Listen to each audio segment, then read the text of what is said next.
সর্বজনীন পেনশনের প্রত্যয় কর্মসূচি বাস্তবায়নের বিরোধিতা করে আন্দোলন চালিয়ে যাচ্ছেন সরকারি বিশ্ববিদ্যালয়ের শিক্ষকরা। অন্যদিকে এই কর্মসূচি বাস্তবায়নে কঠোর অবস্থানে রয়েছে সরকার। সকাল 11টা থেকে এই কর্মসূচি শুরু করে তারা। ঢাকা, রাজশাহী, চট্টগ্রাম, জাহাঙ্গীরনগর, জগন্নাথ, বুয়েট সহ দেশের 39টি বিশ্ববিদ্যালয়ের শিক্ষকরা প্রত্যয় বাতিল সহ মোটা দাগে 3 দাবিতে ক্লাস, পরীক্ষা ও প্রশাসনিক কার্যক্রম বর্জন করে আন্দোলন চালিয়ে যাচ্ছেন। এই আন্দোলনে শরিক হয়েছেন এই সব বিশ্ববিদ্যালয়ের কর্মকর্তা কর্মচারীরাও। 1 জুলাই চালু হওয়া প্রত্যয়ের বিরুদ্ধে ওঠা শিক্ষকদের আপত্তিগুলো খণ্ডন করে পাল্টা যুক্তি দেওয়া হচ্ছে সরকারের পক্ষ থেকে। তবে আন্দোলনকারী শিক্ষকরা এসব যুক্তি মানছেন না।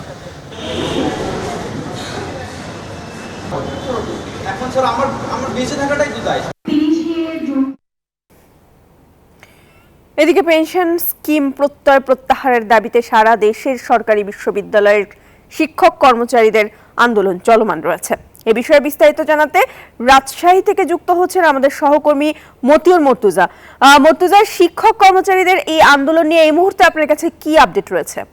প্রিয়াঙ্কা বণিক, আপনাকে ধন্যবাদ। সকাল 10টা থেকে কিন্তু রাজশাহী বিশ্ববিদ্যালয়ের শিক্ষক কর্মকর্তা কর্মচারীরা আন্দোলনের প্রস্তুতি শুরু করে। আর এই মুহূর্তে আমরা রয়েছি রাজশাহী বিশ্ববিদ্যালয়ের প্যারিস রোডে। এখানে বিশ্ববিদ্যালয় কর্মকর্তা সমিতি তারা কিন্তু অবস্থান কর্মসূচি করছেন এবং মানববন্ধন করছেন।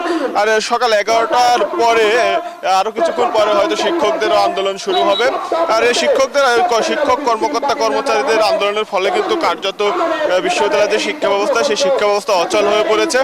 কোনো ধরনের ক্লাস, পরীক্ষা বা কোনো অফিসিয়াল কোনো কাজই কিন্তু পরিচালিত হচ্ছে না, সবকিছু কিন্তু স্থবির হয়ে পড়েছে। আর আমরা শিক্ষকদের সাথে কথা বলেছি, তারা বলেছেন যে সার্বজনীন যে পেনশন স্কিম, প্রত্যয় স্কিম, সেটি বাতিল না করা পর্যন্ত তারা ক্লাস, পরীক্ষা, অফিস বর্জন করে অবস্থান কর্মসূচি পালন করবেন। এবং কর্মকর্তা এবং যারা কর্মচারী রয়েছেন তারাও কিন্তু আন্দোলন করছেন। তারা বলছেন যে প্রত্যয় স্কিম বাতিল করলেই তারা তাদের আন্দোলন প্রত্যাহার করবেন। এই ছিল রাজশাহী বিশ্ববিদ্যালয় থেকে সর্বশেষ। বরিশাল থেকে আরো খবর জানাচ্ছেন সহকর্মী মিরন। আমরা যাচ্ছি মিরনের কাছে। বিশ্ববিদ্যালয়ের শিক্ষকদের কর্মবিরতির খবর। আমি আছি এই মুহূর্তে বরিশাল বিশ্ববিদ্যালয়। আপনি জানেন যে বেলা 11টা থেকে দুপুর 12টা পর্যন্ত যে কর্মবিরতি, সেই অবস্থান কর্মসূচিতে ইতিমধ্যে শিক্ষকরা বসেছেন। যদিও এই কর্মসূচি মূলত দিনব্যাপী, অর্থাৎ সকাল 9টা থেকে 5টা পর্যন্ত তাদের কর্মবিরতি, কিন্তু অবস্থান কর্মসূচি হচ্ছে 2 ঘন্টার জন্য। এবং আজকে বোধহয় 10ম দিন তারা এই কর্মবিরতি পালন করছেন।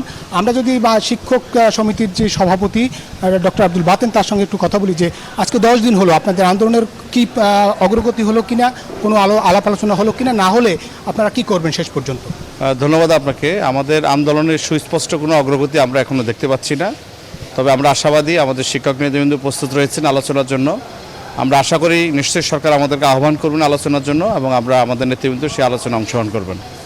যেমনটা শুনছিলেন যে তারা এখন পর্যন্ত কিন্তু সরকারের পক্ষ থেকে শিক্ষক নেতাদের সঙ্গে তেমন কোনো আলোচনা হয়নি। তবে তারা আশা প্রকাশ করছেন যে হয়তো খুব শীঘ্রই আলোচনায় বসবেন এবং তাদের যে প্রত্যাশা, এই প্রত্যয় স্কিম থেকে তাদেরকে প্রত্যাহার করে নেবেন। এবং বিশ্ববিদ্যালয় শিক্ষক সমিতি সহ সমস্ত বিশ্ববিদ্যালয়, সারা দেশের যে পাবলিক বিশ্ববিদ্যালয়গুলো, তার যে শিক্ষকরা যে আন্দোলন করছেন, তাদের আন্দোলন যৌক্তিক আন্দোলন। এই বৈষম্যমূলক যে প্রথা চালু করতে যাচ্ছে, সেই প্রথা নিঃসন্দেহে সরকার প্রত্যাহার করে নেবেন। এমনটাই ছিল আমার কাছে বরিশাল বিশ্ববিদ্যালয় থেকে শিক্ষক আন্দোলনের সর্বশেষ খবর। ফিরছি স্টুডিওতে। প্রিয়াঙ্কা।